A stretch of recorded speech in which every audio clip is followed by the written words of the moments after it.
It is time for January Patreon birthdays, and I want to send big birthday shout-outs to Jacob, Angela, Heather, Gabrielle, Martina, Tuesday, Tasha, Donna, Nicole, Catherine, and Jonathan.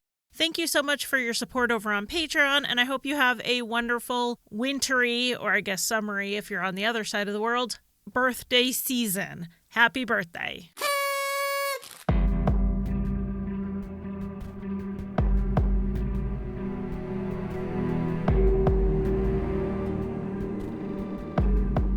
The Amana Ax Murders sounds like a case that would have happened in 1910, but it happened in 1980, and in spite of developments in DNA, it remains unsolved.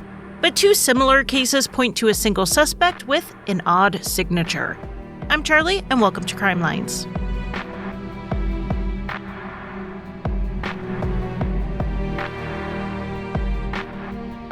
Welcome to Crime Lines. This case that we're talking about today is one that I first found when I was doing TikToks on historical true crime cases, and I wanted to look into this one more and realized there was plenty here for a full episode. If you didn't know, I am on TikTok. I'm not doing any dancing or lip syncing. Last year, I did Today in True Crime History short videos that you can see also on YouTube and Instagram. But I decided for this year to change how I'm doing things on social media and focus more on missing persons cases and cold cases that need more attention, like this one.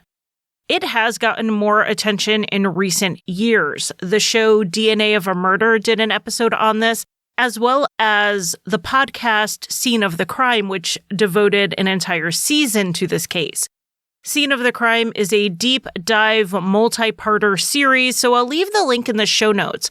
It's hosted by Jamie Rice from the Murderish podcast, so perfect podcast voice, and they get very deep into all of the theories and angles that the police explored over the years. So this case starts in St. Joseph, Missouri, which is an hour north of Kansas City. 32-year-old Roger Atkison grew up in St. Joe and had been with his wife Marcella since they were teenagers. They met at church in a youth group and married in September 1973, being separated only by his service in the Navy during the Vietnam War. The couple attended the King Hill Baptist Church, and Roger was very active there. He drove the church bus, he sang in the choir, he was teaching the Bible lessons. According to Roger's family, the marriage wasn't entirely a happy one. One major stressor on the couple was that in spite of years of trying, they couldn't get pregnant. But even more than that, Marcella had a very strong personality, and Roger was one who would bend a little bit more easily. And part of this included the decision on staying in the marriage even when Roger appeared to want to leave it. Divorce would be brought up occasionally and then taken off the table, but that didn't stop Roger from pursuing other relationships. Roger worked for General Telephone just north of St. Joe in Savannah, Missouri. He was an installer and a repairman, meaning he went into the homes to work on people's phone lines. And one phone he installed or repaired in June of 1980 was that of 22-year-old Rose Burkert. Rose was working her way through nursing school as a nurse's aide at a nursing home called Laverna Village, though she was set to start a new job in the fall of 1980. With school and work, she was also juggling the care of her 2.5-year-old daughter whose father was not around. The exact details of Roger and Rose's relationship are a question mark because they didn't confide in too many people, but that isn't to say that people didn't know about the affair. This wasn't Roger's first affair and not his first affair with someone he met through his job. Several of his coworkers knew. As for Rose's friends, some knew she was seeing a married man, and others knew it was Roger. But it's almost impossible to truly number how many people knew because of the gossip around town. Roger was related by marriage to 2 or more of his coworkers, and others knew him or Rose in other settings. This is very typical small-town stuff, where 6 degrees of separation is about 4 degrees more than is necessary. So some knew because Roger or Rose told them, others knew because Mike told them, or Mike told John who told Betsy who told them. You know how it goes. It was getting so that Roger's wife, Marcella, was starting to suspect something. She said she didn't know about Rose specifically or that Roger was seeing a younger woman. And people who knew didn't tell her. They didn't want to hurt her or be seen as interfering in the marriage. At the time Roger started seeing Rose, Marcella and Roger were pursuing fertility treatments on one side and also applying for adoption on the other. But around the time of their anniversary in early September 1980, Marcella was suspecting something was going on. Divorce, however, in Marcella's view, was not an option due to their religious beliefs. About a week or so after their anniversary, Roger left St. Joe on a 2-week out-of-town assignment to install telephone lines 3.5 hours across the state in Cahokia, Missouri. On Wednesday, September 10th, Rose left her daughter with a friend and went out to Cahokia to meet up with Roger. She told her friend she would be gone a few days and anticipated being home on Saturday the 13th. She even had plans to meet up with a friend that evening. When Rose got to Cahokia, she reportedly registered with the hotel as Roger's wife. Back home, Marcella was getting anxious. She had heard from Roger on Tuesday, but after Rose got out there, he didn't call her. She went out to his brother's house to ask if he knew what was going on, and she said she had a feeling that she would never see Roger again. Roger's brother said Marcella was unusually emotional at this point, but that could have been caused by the fertility medication she was taking, particularly if they were hormone-based. On Friday, September 12th, Roger and Rose left Cahokia in Rose's car and drove north a bit, crossing the state line into Iowa. They wanted a romantic getaway to somewhere they weren't going to run into anyone who knew them. In particular, maybe a coworker who might report the illicit affair to the higher-ups.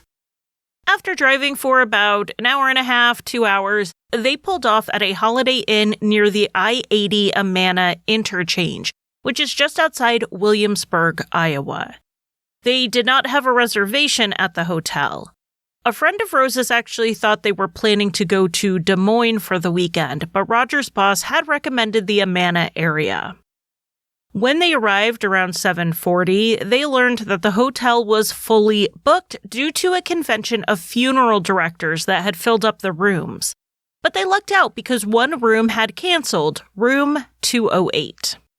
They checked in as Mr. and Mrs. Roger Burkert. His first name, her last name. When they got into the room, Rose called her friend who was babysitting to check on her daughter.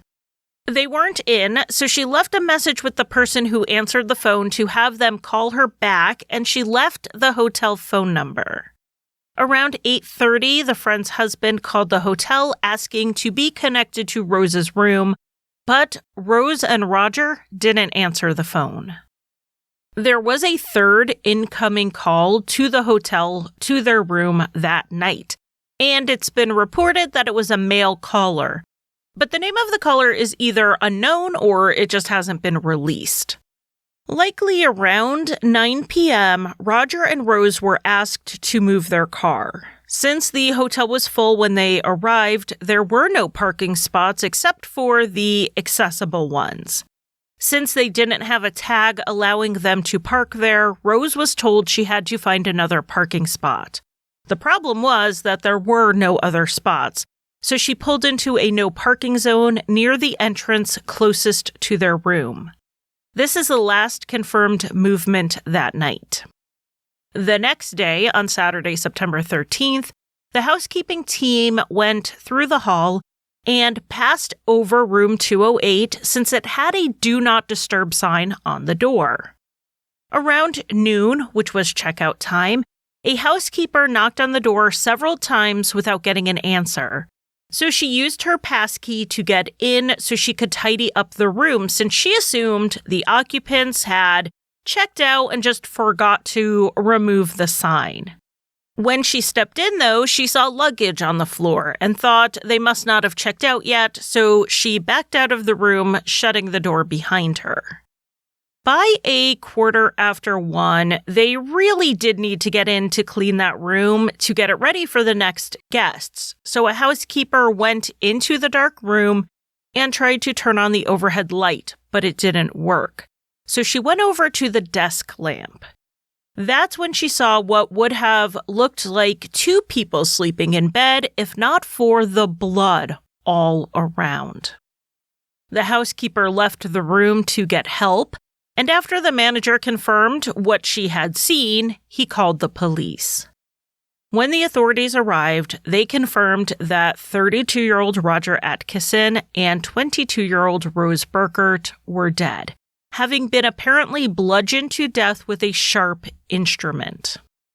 Both had been struck in the back of their heads while they were lying face down on the bed, with Rose having been turned over after death.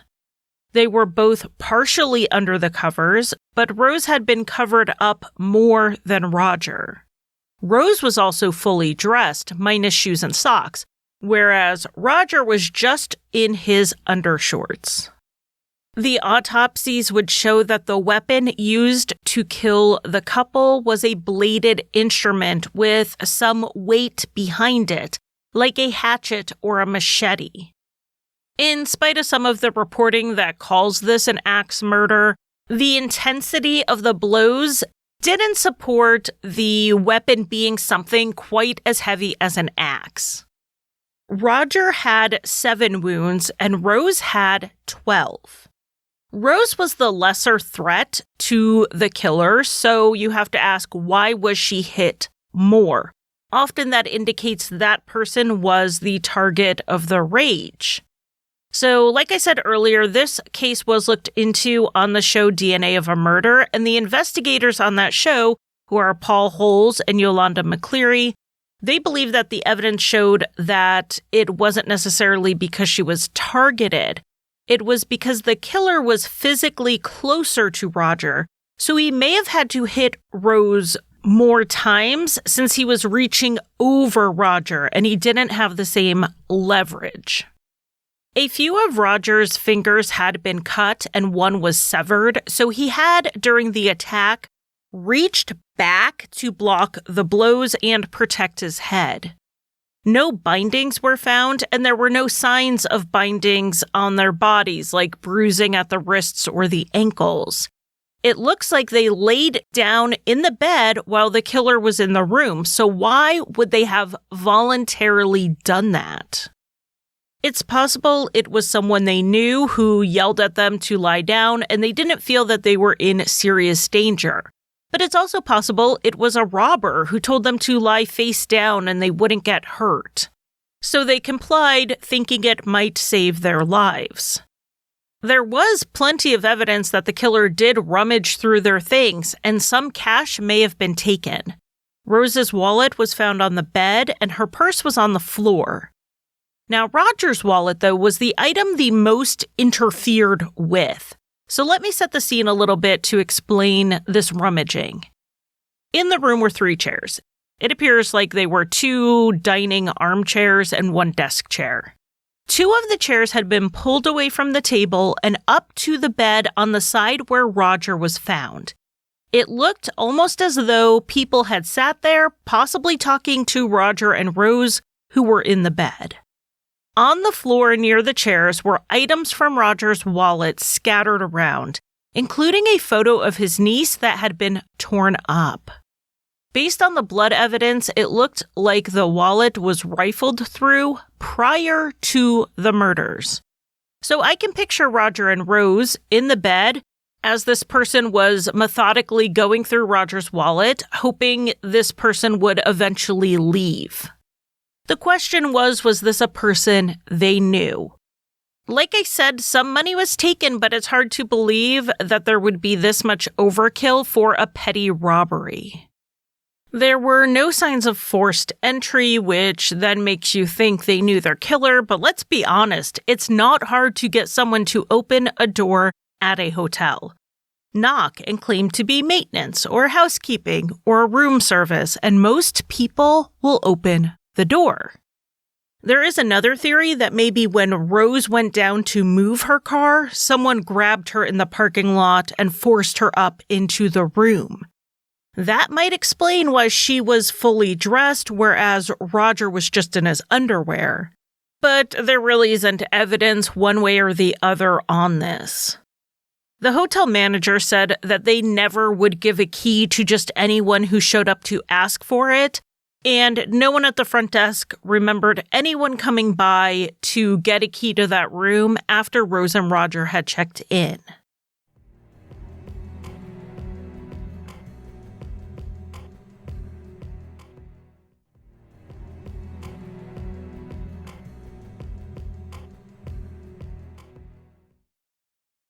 As for prints in the room, of course, it was full of smudged and partial prints, being that it was a hotel room that doesn't get deep cleaned after every guest.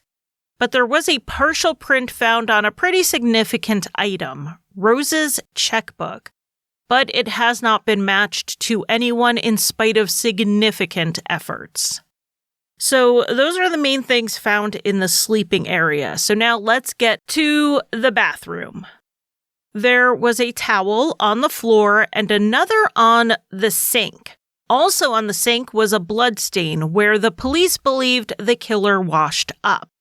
There was also a tube of toothpaste, and in the bathtub was toothpaste that had been squirted out of the tube. It also looked like something had been written on the mirror on the back of the bathroom door in soap.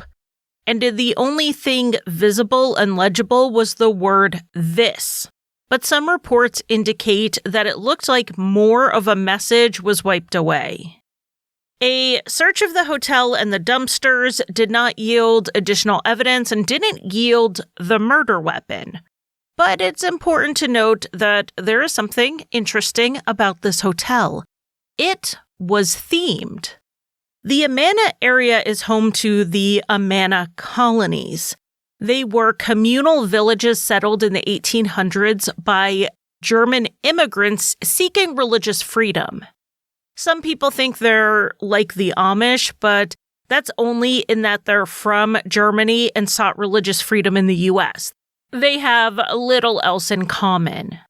The Amana colonies lived communally for decades, and then they incorporated their brand, so to speak, and their main business became tourism to their community for people to experience their culture, which is very much still connected to 19th century German culture.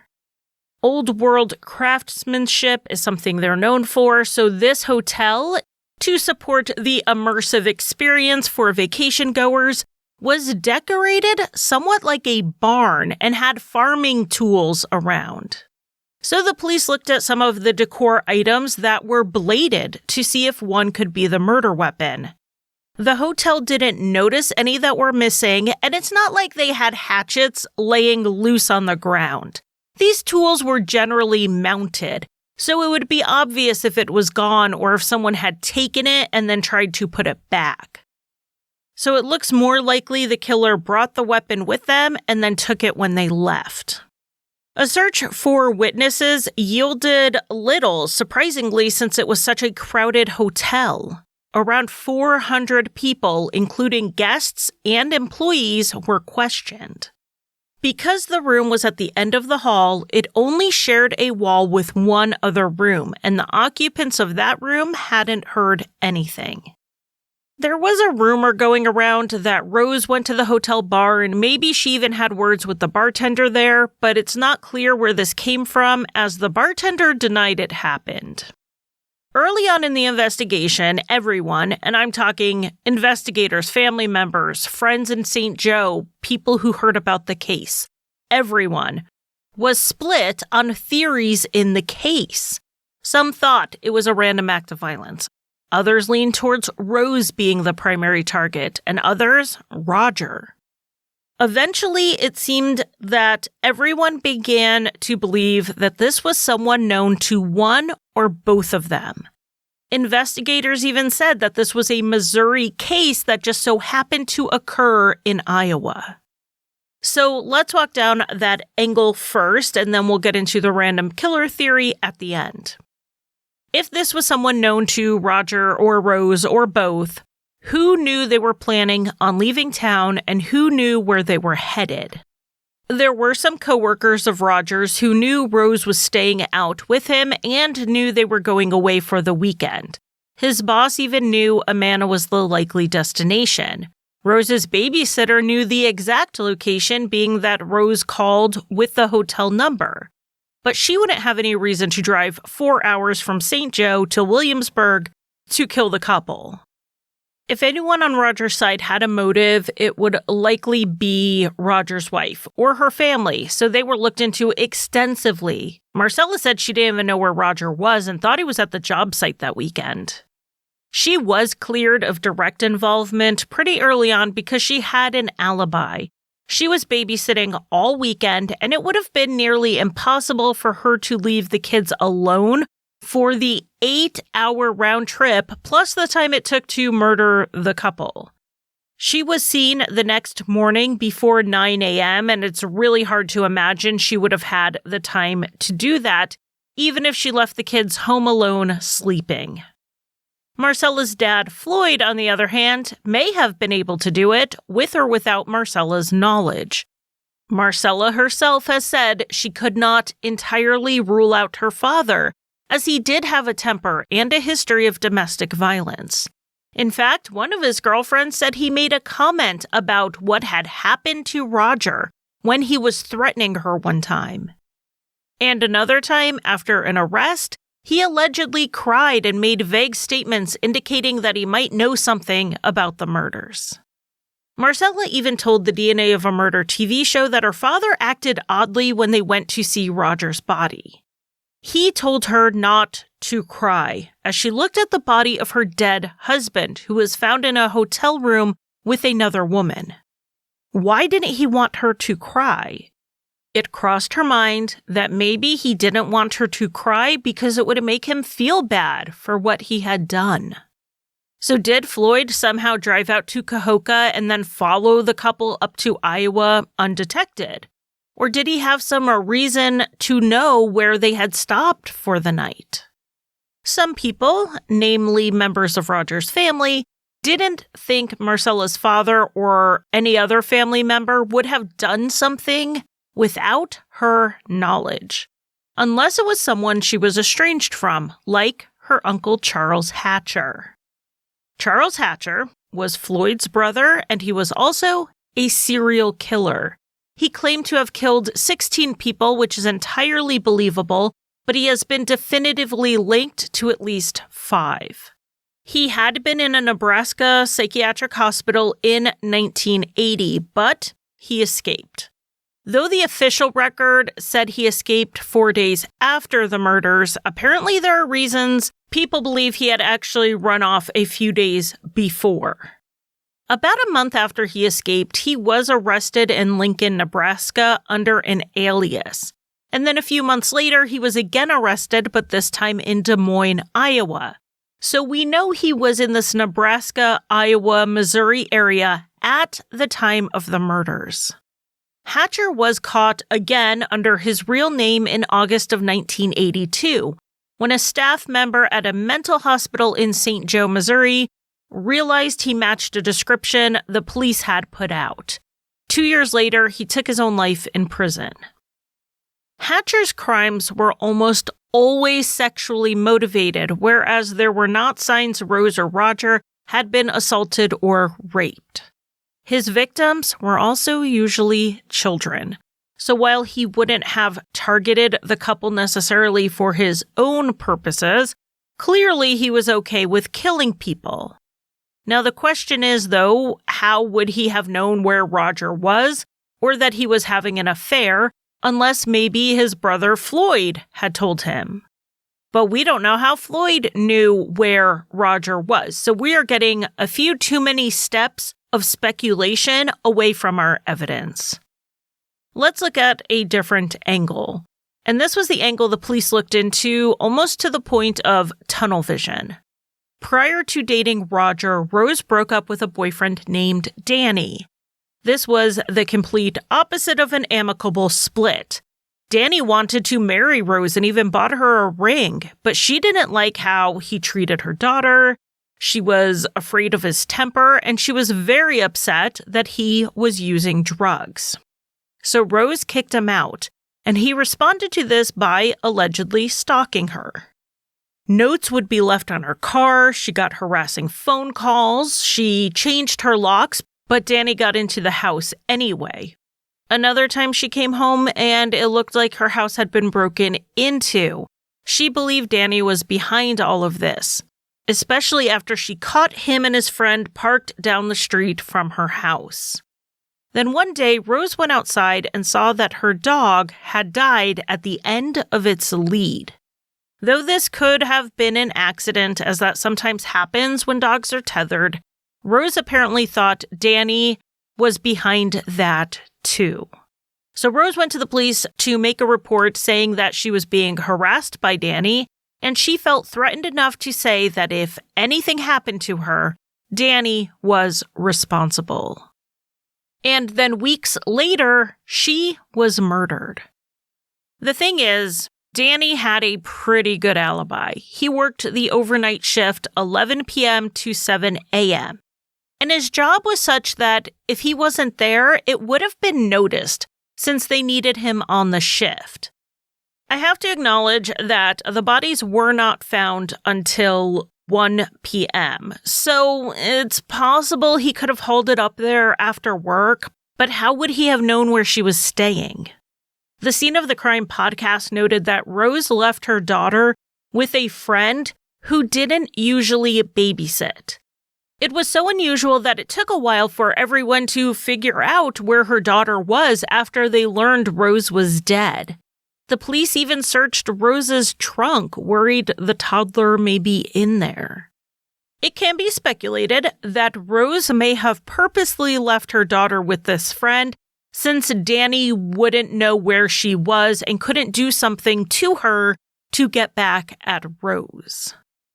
And I'm bringing this up because if that is true, it stands to reason that the only person we know knew exactly what hotel Roger and Rose were staying at was a babysitter Danny would have no reason to talk to in order to learn where Rose was.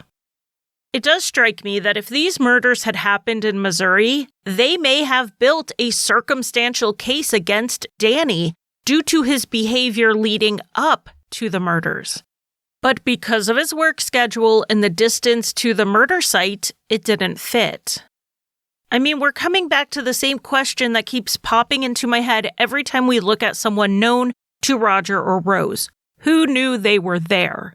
The babysitter, who didn't do it, her family, who didn't have an apparent motive, and possibly one of Rose's brothers, who was a salesman from Minnesota and was in Council Bluffs at the time.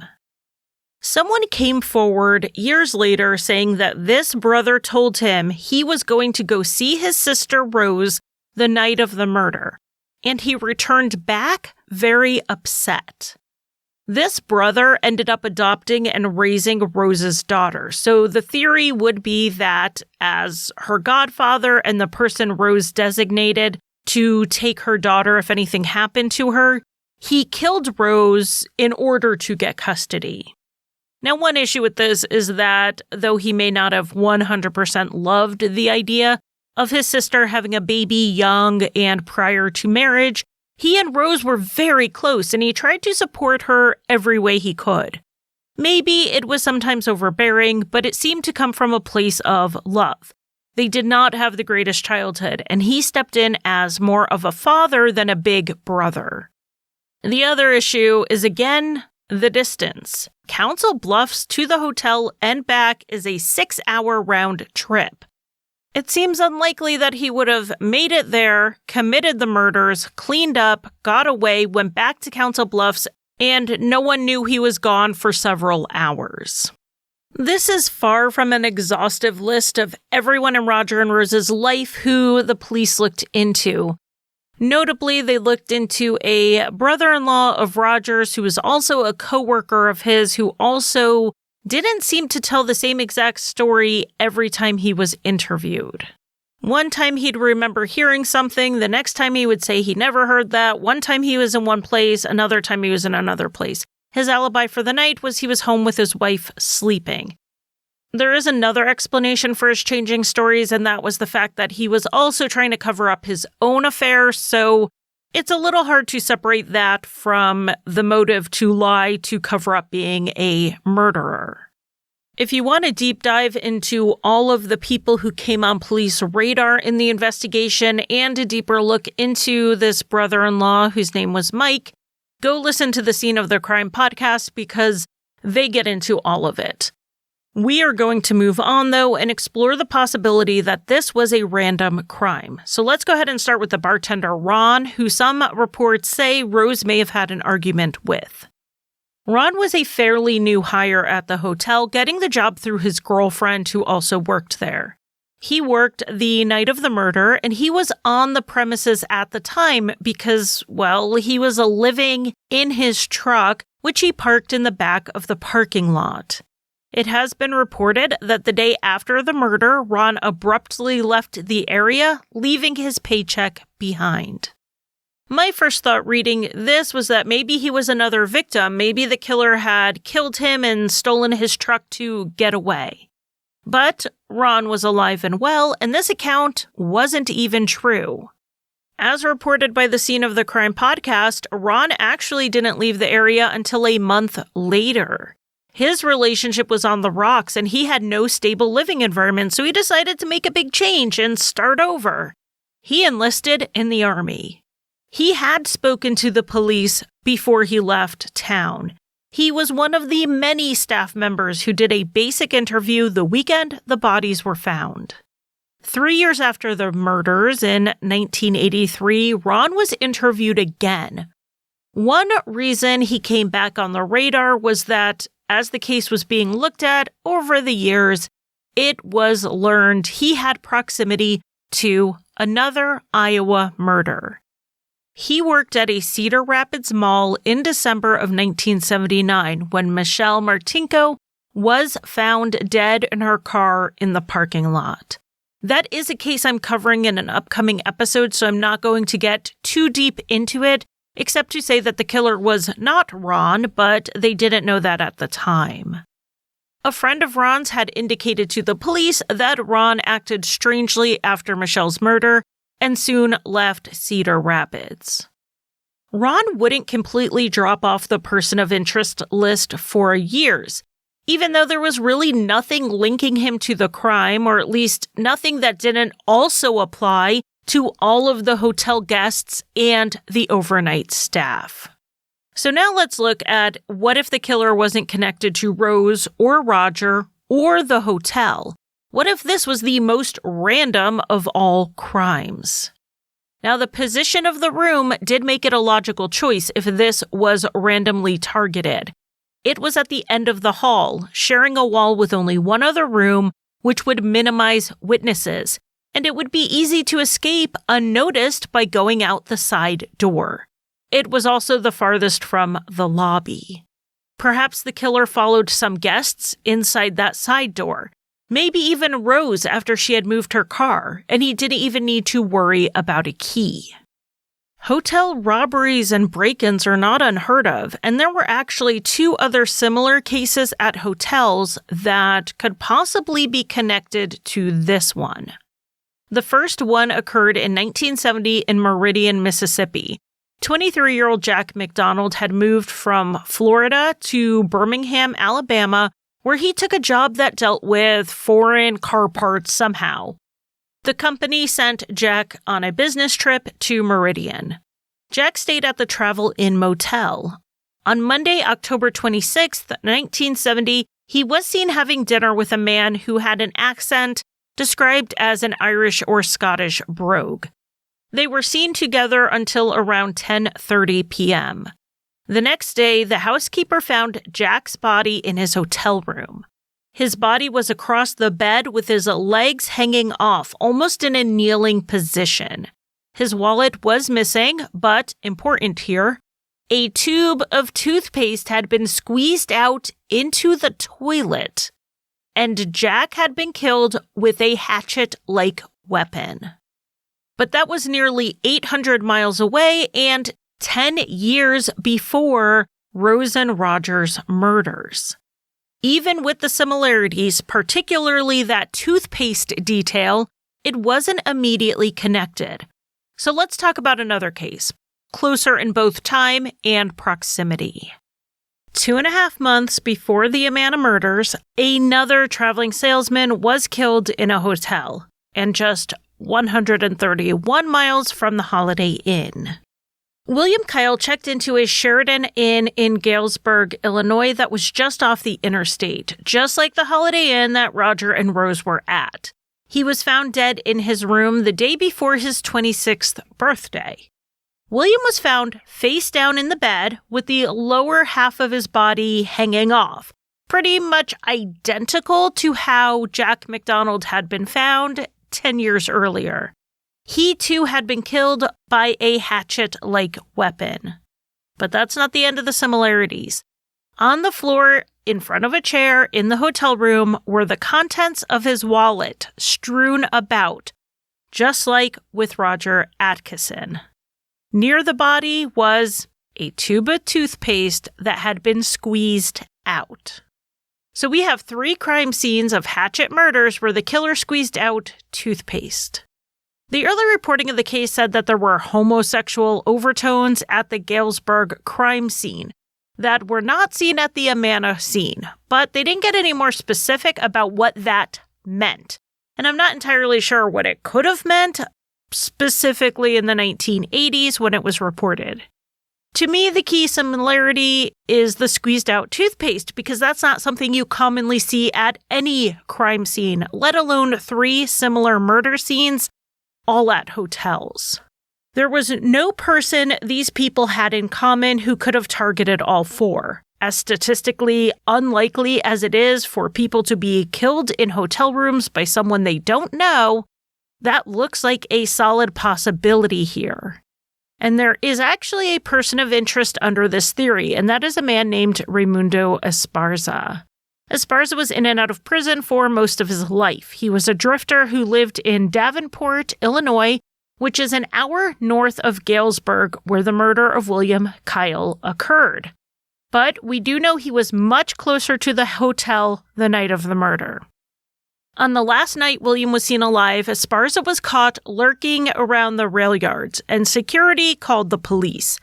They picked him up, but what they did was pretty much drive him out of town to Galesburg and drop him off. When Esparza was found at the rail yard, he had a bag or a belt of tools with him. Because he had worked in the sugarcane fields down south, it is possible heavy-bladed tools used to harvest sugarcane were included in what he had. Multiple witnesses say they saw Esparza around the hotel that night, and he was even taken in for questioning. He talked to the police for 12 hours, but he was not focused on what they were asking him about.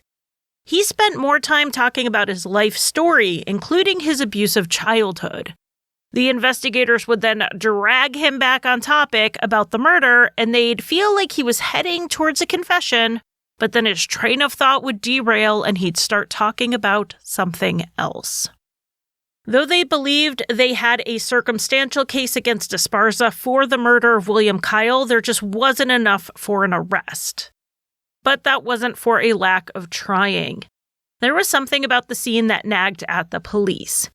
Even without knowing about the other 2 murder scenes, the toothpaste seemed to stand out. It was an odd detail, and it seemed to serve no purpose. It didn't cover up forensic evidence, and it's not like squeezing out toothpaste would have intimidated the victim, so why do it? They consulted a forensic psychiatrist to look at it from a behavioral angle. According to what the investigators in Galesburg told the show DNA of a Murder, the official opinion was that the act of squeezing the toothpaste was an ejaculation simulation. So there was some type of sexual motivation in the killings, but the killer couldn't physically act on it, possibly due to drug use. So it was a simulation. Esparza did have a long history with drug use, including heroin. When it comes to Roger and Rose's killings and trying to link Esparza to it, it turned out he had been about 20 miles from the hotel earlier on the day Roger and Rose arrived in town. He was documented as having been at the VA Medical Center in Iowa City. That puts Esparza closer to the crime scene than the police have put any other suspect or person of interest. This case has been through every phase of theories you can imagine. Split theories in the beginning that then led to intense investigations into Roger's side of things and into Rose's. But now they're taking a very serious look at Raimundo Esparza. Esparza is dead, so as of 2021, they were looking into getting an exhumation order to get Esparza's DNA. Not much more has been reported since then. And this is actually something Rose's family complained about in the early days of the investigation. They weren't being kept in the loop. The police said it was in line with the state law that prohibited them from saying too much. So I looked it up. And Iowa law gives a long list of exceptions to public records requests, and that includes active investigations. So while the police have released the cold case information both to the Scene of the Crime podcast and the TV show DNA of a Murder, current developments are still being kept quiet. But there is hope that modern forensics may solve these cases. In 2009, they tried to get DNA from a fingernail kit found in William's room. His wife said it wasn't his, but what they got was too degraded to test. Then in 2015, the investigators on Roger and Rose's case sent items in for analysis and developed a male DNA profile that was found on a towel that had been in the bathroom. This profile could very likely be the killer since the towel had been found also with blood on it. In the show DNA of a Murder, Paul Holes gives law enforcement his opinion on what should happen next in the case. In both the Galesburg and the Amana cases, he suggested which items he believed should be tested for DNA next. I think Paul has a reputation of being a crime scene investigator, but his start was back in the forensics lab. So I hope they're processing the evidence he pointed out. And I really hope some healing can come from the new look at the case, one that looks outside of Roger and Rose's friends and family members. Maybe some clouds of suspicion people have been living under for 40 plus years can be lifted. And with new DNA testing and possibly even familial DNA, this case and those of Jack McDonald from Mississippi and William Kyle from Illinois can hopefully finally be closed. Thank you for listening. You can find Crime Lines on Facebook, Twitter, Instagram, and occasionally TikTok. Crime Lines is on Patreon, where I offer early and ad-free episodes as well as bonus content. Visit patreon.com/crimelines. If you want to buy me a coffee, the official drink of Crime Lines, you can give a one-time donation at basementfortproductions.com/support. And if you need a palate cleanser after listening to heavier true crime shows, check out Rusty Hinges, an allegedly funny history, mystery, and true crime show that I co-created and write for.